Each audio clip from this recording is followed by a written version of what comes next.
You're listening to Red Pill 78. I am the corruption detector, and this is your Red Pill News. Hope everyone's had a lovely weekend. Nice to get a little bit of rest and relaxation. Got a lot going on here in real life, but the news never stops. We've got tons of stuff to go over today. First of all, looks like our favorite board, Infinite Chan, is on its way back into the mainstream consciousness. It will be returning. It's only a matter of time. Then it looks like Maria Bartiromo is out there speaking with Representative Ratcliffe, and they're talking about the speculation that Adam Schiff met with that whistleblower directly prior to anything getting put into writing. And because of that, I think that Adam Schiff is a little bit spooked. It looks like the Democrats have subpoenaed the Pentagon for Ukraine documents as the coup intensifies to remove President Trump. Also, there has been some leaked information about the former administration and their efforts to topple the Ukrainian government. Remember, this all started way back then with the government of Ukraine being replaced, and the U.S. had a hand to play in that. Also, it looks like former Prime Minister of Italy, Renzi, who is good friends with Barry, has actually threatened George Papadopoulos, and this all comes in the wake of Bill Barr's visit to Italy. Also, with Bill Barr's visit to Italy, it looks like he is zeroing in on the deep state professor Joseph Mifsud. And finally, it looks like there may be charges coming imminently for Jesse Smollett. His alleged attackers have been meeting with the prosecutor, and that definitely does not bode well. So we've got all this and more, and we'll be right back after a brief word from my sponsor. Now, if you visit any of the great tourist spots in America, everything looks peachy. The gamblers and shows in Las Vegas, the restaurants and theaters on Broadway, the galleries and bars in Chicago are full. But look a little closer, and all is not well. You can't fail to notice an uptick in homeless and street people out there, and that's how it started last time. If you speak to them, many of the older folk were ordinary people who fell victim to the banks in their last crash in 2008, foreclosure and bankruptcy, and they've never recovered. They didn't want to be there, but they borrowed up to their limits, and when it all went wrong, they found themselves destitute and on the streets. The signs are all there that this is happening again right now. Car loans are at an all-time high, credit cards getting maxed out, and house prices and mortgage lending are skyrocketing. But just like last time, and the time before that, the stock market was overvalued and wobbling. Trust me, you're not going to want to be there when it all comes crashing down again, because the next one will take your savings with it. You need to put a precious metals safety net of gold or silver under those savings to protect them. Gold and silver are low-risk assets, and you can cash out again when the danger has passed. So talk to one of the specialists over at Noble Gold today and see how they can help you protect your family for what's coming. Click the link below to get the free gold guide, or call 877-646-5347 and tell them Red Pill 78 sent you. Or you can check them out at noblegoldinvestments.com. All right, guys, thanks for sticking around. Here we have a short little video clip from the Twitter account of 8chan at Infinite Chan, and it looks like it is a promo video of sorts for something called 8kun. This looks to me to be the evolution of the board, and we know from some statements made by CodeMonkey that things are progressing along nicely. Looks like they are doing some testing right now to make sure that the infrastructure and the security is all in place so that they don't have to worry about getting taken down in the future. So good stuff here. Definitely keep your eyes open, guys. I think that we are going to see this coming in the very, very near future. All right, guys, first story of the day. Maria Bartiromo said on her program yesterday there is speculation that Adam Schiff met with the whistleblower directly, and if he did, that would be highly irregular. Former U.S. Attorney and U.S. Representative John Ratcliffe joined Maria Bartiromo on a power-packed Sunday morning futures. Representative Ratcliffe told Maria that someone needs to put Adam Schiff under oath. He said, "What I can tell you is I promise you that the Inspector General's testimony on Friday will shock you with respect to his investigation into the contacts between Adam Schiff and his staff and the Intelligence Committee and the whistleblower. And when you see the transcript and see what investigation was performed, you see any fair person is going to agree with me that Adam Schiff is a material witness. His staff are material witnesses, and the only way we can get good answers is to put them under oath about the type of contact, the extent at which they had with the whistleblower. Bottom line is Adam Schiff is a material fact witness in this investigation investigation, and he shouldn't be running the investigation. Maria said, so do we know that he met with the whistleblower? Initially, he said he hadn't spoken with the whistleblower. We want to speak with the whistleblower. But then we learned after the fact that his staff had actually met with him. And there is speculation this morning that Adam Schiff met with the whistleblower directly. Can you confirm that? Watch Representative Ratcliffe's face when he asked this question. It is very telling. We can assume the answer is yes from Ratcliffe's non-verbals. All right, this ought to be good. Let's take a look. The Inspector General's testimony on Friday will shock you with respect to his investigation into the contacts between Adam Schiff and his staff on the Intelligence Committee and the whistleblower. And when you see the transcript and you see what investigation was performed, I think any fair person is going to agree with me that Adam Schiff is a material witness, his staff are material witnesses, and the only way we can get good answers is to put them under oath about the type of contact, the extent of which they had with the whistleblower. Bottom line is Adam Schiff is a material fact witness in the investigation. He shouldn't be running the investigation. So do we know that he met with the whistleblower? There's speculation this morning that, in fact, Adam Schiff met with the whistleblower directly. Can you confirm that? Well, think about this, Maria. The Washington Post, of all newspapers, had to give Adam Schiff 4 Pinocchios for when he said that they had not had any direct contact with the whistleblower. That wasn't true. So what I can tell you is that there was contact between the whistleblower and either Adam Schiff and his team on the Intelligence Committee, and the details of that I think the president who is they're attempting to remove from office on the basis of this impeachment deserves to know what type of contact there was between Adam Schiff and his team and this whistleblower. And we shouldn't have to take Adam Schiff's word for it with a wordsmith press release or tweet that there's not much and we don't really need to look at that. He needs to be put under oath. He needs to answer the questions.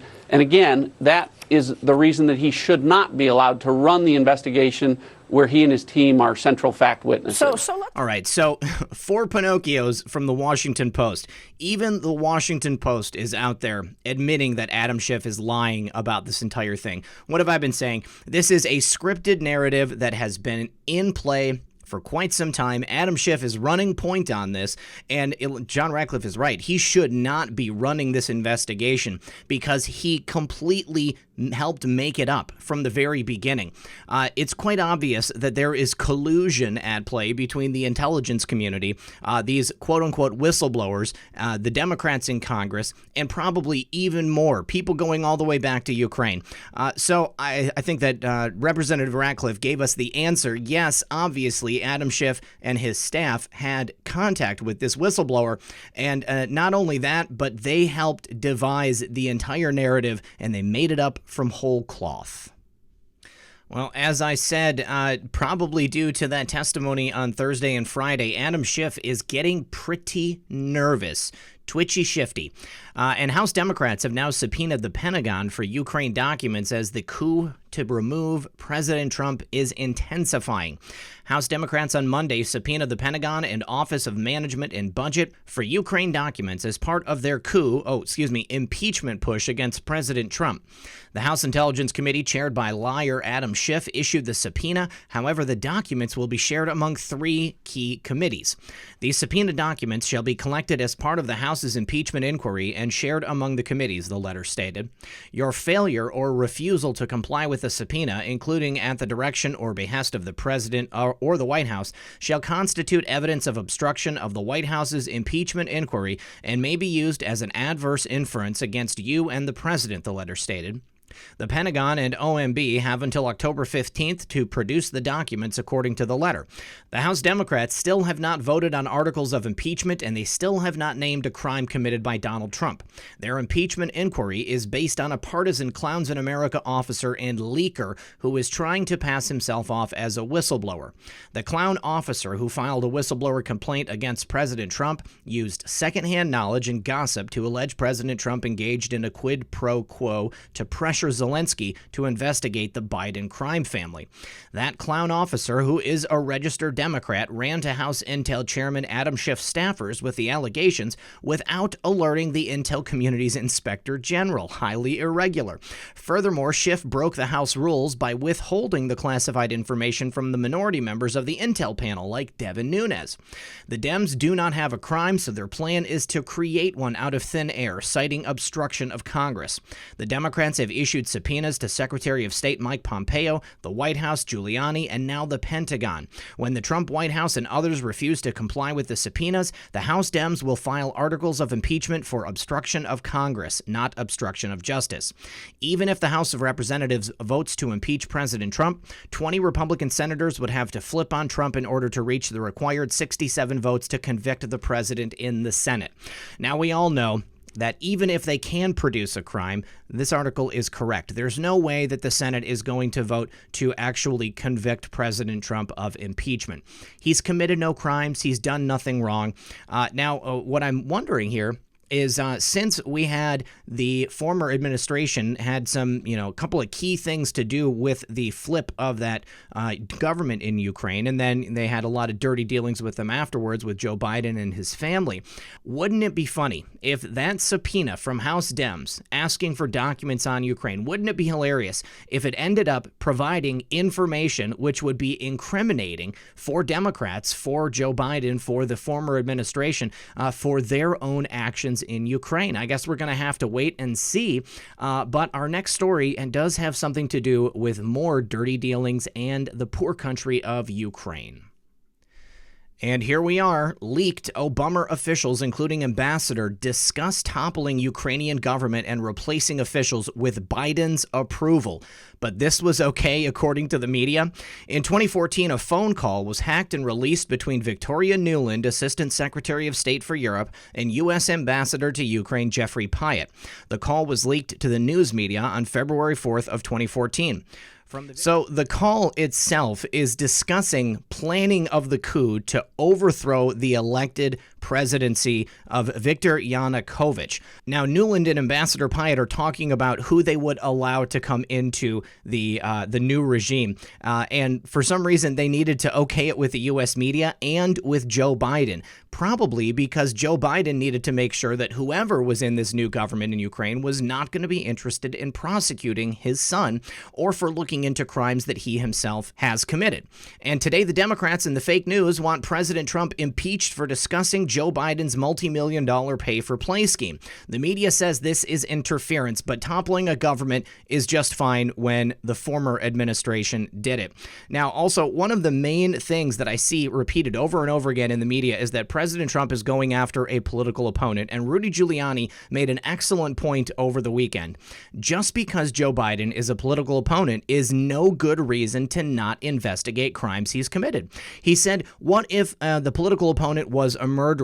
And it's very possible that that could be the case. Would we not want to investigate the murder just because it's somebody that is running against President Trump? The easy answer is no. And when it comes to crimes like toppling a democratically elected government and replacing it with stooges that will do your bidding, that right there is another thing that I think we would obviously want to look into.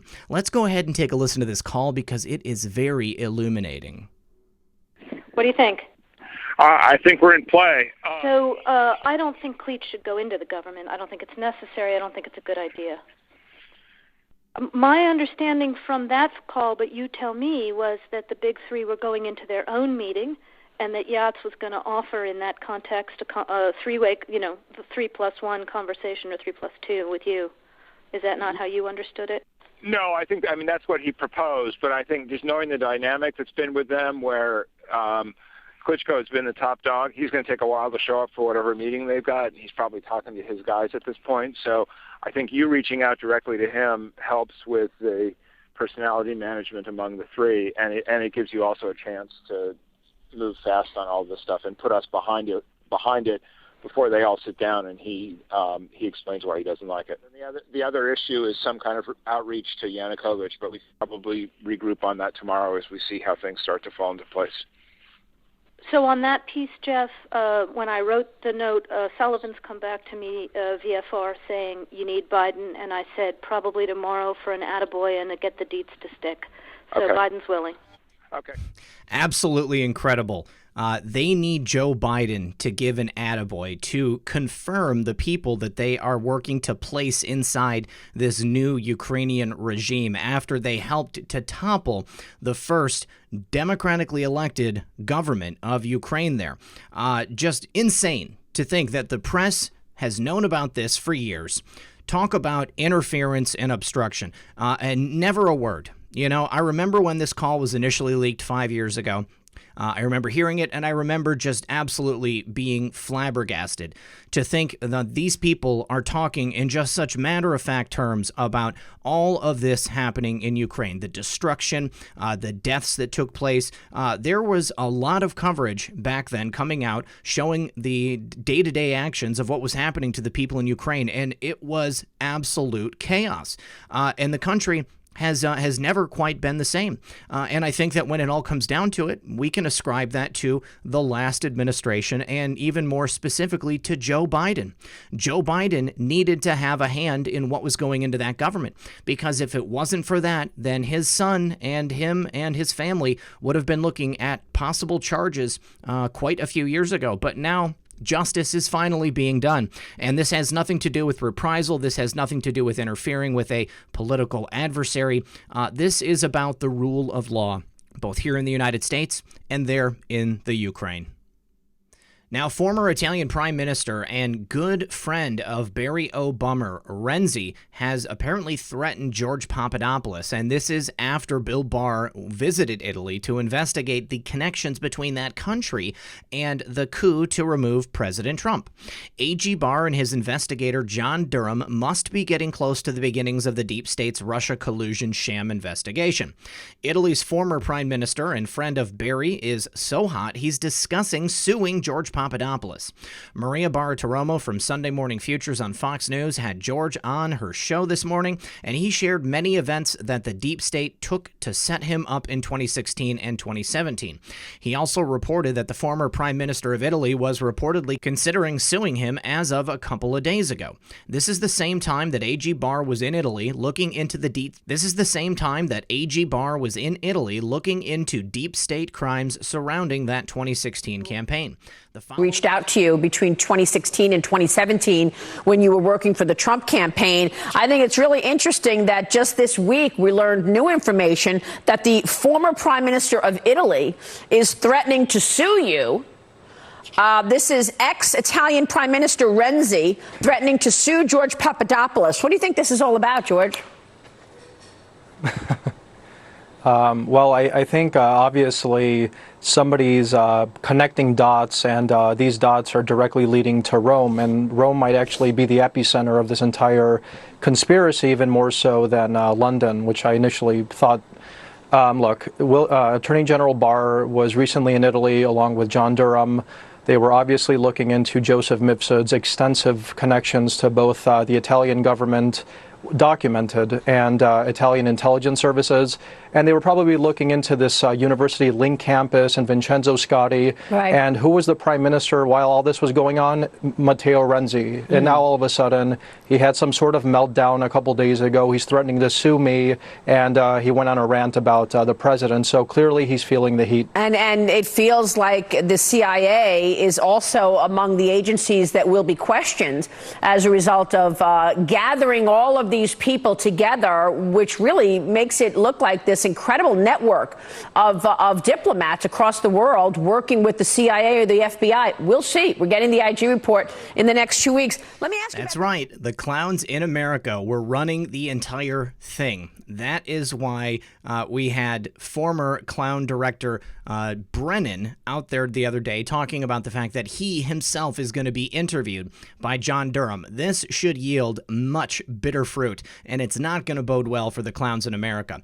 Now, back to the article. We reported in May that the fired Italian spies were no doubt related to the Russia collusion witch hunt.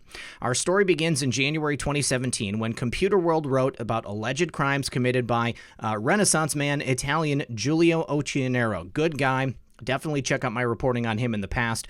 The Tuesday arrest of Occhionero and his sister, Francesca Maria, has brought to light what appears to be the biggest and highest profile hacking of institutional and corporate accounts ever reported in Italy. That was not true. It was all done by the government. The siblings have been planting the iPyramid remote access Trojan on computers using a spear phishing technique over several years, according to the arrest order. Only according to the arrest order, because it was fake. They attacked at least 18,000 high-profile targets, including former Prime Ministers Matteo Renzi and Mario Monti, President of the European Central Bank Mario Draghi, as well as employees and heads of various ministries, including Internal Affairs, Treasury, Finance, and Education. But Giulio claimed that he and his sister Francesca were set up. A piece reported by Federico Punzi, writing in the Atlantico, notes their denials and more. Occhionero complained to the prosecutor of the Republic of Perugia and wrote to the U.S. Congress and the FBI. In fact, there are a number of contradictions and suspicious circumstances in the case. Occhionero provided the letter that he claims he sent U.S. Congress and the FBI, and he claims, and it's reported, that members of Italian intelligence were approached by Hillary Clinton, the Obama administration, and the deep state in order to frame Trump by planting evidence on American servers to force Trump to step down from office. In other words, members of Italian intelligence found a target in Giulio, a Republican sympathizer who had two servers for his company, Westland Securities, that were located in America, one in Washington State and another in West Virginia. The plan was for Italian intelligence to hack into these servers, plant classified emails from Hillary servers inside these servers on American soil, and then alert the FBI. The FBI would then raid these locations, discover the emails, investigate, and link everything to Trump, and then Trump would be forced to resign. Well, that never happened, did it? Now, Giulio believes that Obama and the former leader of Italy, Matteo Renzi, worked together on this plan, and he provides reports of their meetings in Italy before the 2016 election and in early 2017. Now, Giulio's Twitter account has numerous tweets related to the subject, including the fact that Robert Mueller from the Mueller report awarded one of the top spies in Italy the FBI Medal of Honor. The Italian spy network had a close relationship with Joseph Mifsud, the individual who set up Trump campaign volunteer George Papadopoulos in Rome and London. I think that George is right. I think that Italy has a far bigger role in this than did the UK, and I think that this entire scheme that they used to set up Giulio and that they were trying to use to set up President Trump is proof of that. We know that these Five Eyes countries had a lot to do with it, and I think that Italy more than anything. Now, all right, and speaking of the role of Italy and Joseph Mifsud, it is happening. Bill Barr is zeroing in on the deep state professor in the Spygate probe. U.S. Attorney General Bill Barr is focusing on Maltese professor Joseph Mifsud in his investigation into the origins of Spygate. Now, Mifsud oddly approached Trump campaign foreign policy advisor George Papadopoulos in the spring of 2016 and boasted about having dirt on Hillary Clinton in the form of thousands of missing emails. He was referring to Hillary Clinton's State Department emails, not the Podesta DNC emails. Now recall, Mueller inaccurately portrayed Mifsud as a man who had connections to Russia, and Comey straight out lied and called Mifsud a Russian agent. Both were lies. In fact, Robert Mueller and the Democrat media complex still have not produced one Russian in their Russian collusion canard that went on for over 3 years, wasting millions of dollars. Bill Barr is looking into Joseph Mifsud, who, according to ranking member of the House Intelligence Committee Devin Nunes, is the key to unraveling Spygate. Now, it's believed that Joseph Mifsud was a spy who was sent by the FBI to tie George Papadopoulos to Russia. Furthermore, a congressman, Devin Nunes, points out during Mueller's hearing, Joseph Mifsud lied to the feds 3 times, yet he was never charged with any crimes. Why is that? Why would that be? Perhaps because he worked for Western intelligence. The Democrat media complex is terrified that Bill Barr and John Durham traveled to Italy to meet with foreign officials in their Spygate probe and are now accusing them of chasing conspiracy theories from the Washington Post. Attorney General William P. Barr has taken an interest in a mysterious European professor whose conversation with an advisor to President Trump's 2016 campaign helped launch the FBI investigation into possible coordination with Russia, and who has since become the focal point of an unproven conservative theory that the entire inquiry was a setup, people familiar with the matter said. Well, they summed it up right there. It was a setup. Those involved in the FBI investigation said they are mystified by the Attorney General's activities and interest in the professor, Joseph Mifsud, and they suspect that Barr might be using Justice Department resources to validate conjecture that Mifsud was deployed against a Trump advisor by Western intelligence to manufacture a basis to investigate the campaign. Well, he's following it, but that's because it's a valid lead. George Papadopoulos told Dan Bongino in February that Mifsud is possibly a clown asset who was sent to set him up. Bongino said, I want to get right to it. I have a list of questions for you. I guess the easiest question to ask is, why did you meet with Mifsud? Papadopoulos said, Professor Mifsud is a Maltese professor, just so everybody understands. He's not Russian. I was working at this organization in London, the London Center for International Law Practice, that unbeknownst to me at the time was apparently some sort of front group for ex-Western diplomats and ex-Western intelligence types of personalities. As well, the legal counsel for the FBI in the UK, Arvinder Sambhai, just happens to also be a director at this organization that I used to work for. I tell this organization, look, I'm joining the Trump campaign, I'm leaving, I'm going back to the US, I'm leaving London, but they all of a sudden tell me, before you leave, you really need to come to Rome with us. We want to introduce you to some people there. So I say, that's fine, I'll go to Rome. It's a 3-day holiday before I get back to Washington. They introduced me to Joseph Mifsud at this university in Rome called Link Campus. This isn't any normal university in Rome. At the time, I had no idea what this place was, but apparently it's a training ground for Western intelligence operatives in Rome. The clowns have held symposiums there. David Ignatius from the Washington Post has actually written extensively about the place. They have connections to the FBI and other groups. I also saw many Italian diplomats there. The ex-foreign minister of Italy was the director of this university. So things started to pop in my mind that this isn't just a random event, a random meeting. They tell me it's very important for you to meet Joseph Mifsud. I had no idea who this person was. He came up to me, presented himself as this mid-50s former diplomat who knew the world. George Papadopoulos lashed out at the fake news WAPO reporter on Sunday for suggesting Mifsud being a Western intel asset is just an unsubstantiated theory. Now, he says here, yes, Shane, it's improbable that Joseph Mifsud, who is attending a security conference in Riyadh with none other than Ash Carter after I spoke with him to the FBI, was connected to Western intel. It's also improbable now that we know he taught Western spies in Rome. So actually very probable that Joseph Mifsud is a Western intelligence asset with connections to not only Italian intelligence, but also the clowns in America and other Western intelligence agencies, considering the fact that he's working at Link Campus, which is devoted to teaching Western intelligence assets. Ask yourself one question. Why would they hire a Russian asset to work at this university teaching Western intelligence assets? The answer is they wouldn't. It's absolutely improbable. That is the improbable thing. And the thing that's even more improbable, or I guess just mind-blowing, is that the Western media continues to perpetuate this myth that we are the ones who are coming up with these theories that are absolutely bonkers. We have heard nothing but bonkers conspiracies from the Western media, the mainstream media, MSNBC, CBS, ABC, CNN, Crap News Network, all of them spouting absolute, utter BS and lies for the last several years. And now, as Bill Barr and John Durham return from Italy with all the information that they need to bring this investigation to a close, I think that perhaps we're going to see that some of these media assets are going to be caught up in this investigation, and it will be revealed that they themselves are Western intelligence assets working with the clowns in America. And finally, Jussie Smollett's alleged attackers have met with the prosecutor, signaling possible charges for the Empire Star. Abel and Ola Osundere, the two Nigerian brothers who were accused of attacking actor Jussie Smollett in a hate crime hoax, met quietly with special prosecutor last week, TMZ has reported. Sources close to the case tell TMZ that Abel and Ola met with Dan Webb's team this week because the special prosecutor wanted to hear their full story, their version of Jussie's alleged attack. Our sources say the brothers each spent a couple of hours with the special prosecutor's team. The brothers were held by police and interrogated soon after the attack took place, but they quickly were released as police shifted their attention to Smollett's involvement in staging the attack.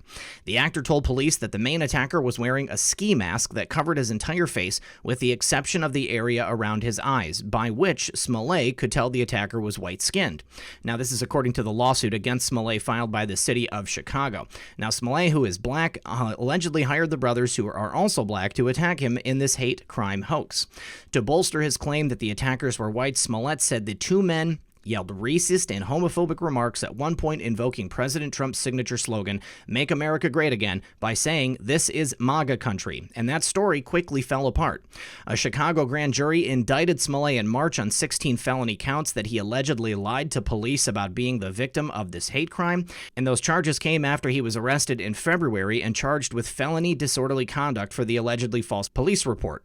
But the Cook County, Illinois State's Attorney's Office last month suddenly dropped all charges and sealed the case after reviewing all the facts and circumstances of the case, including Mr. Smollett's volunteer service in the community and agreement to forfeit his bond to the city of Chicago.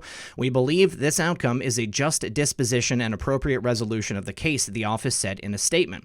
Well, Smollett's lawyers claim victory, saying in a statement that the actor was a victim who was vilified and made to appear as a perpetrator as a result of false and inappropriate remarks made to the public, causing an inappropriate rush to judgment. Now, Jesse and many others were hurt by these unfair and unwarranted actions. This entire situation is a reminder that there should never be an attempt to prove a case in the court of public opinion. That is wrong. Absolutely incredible.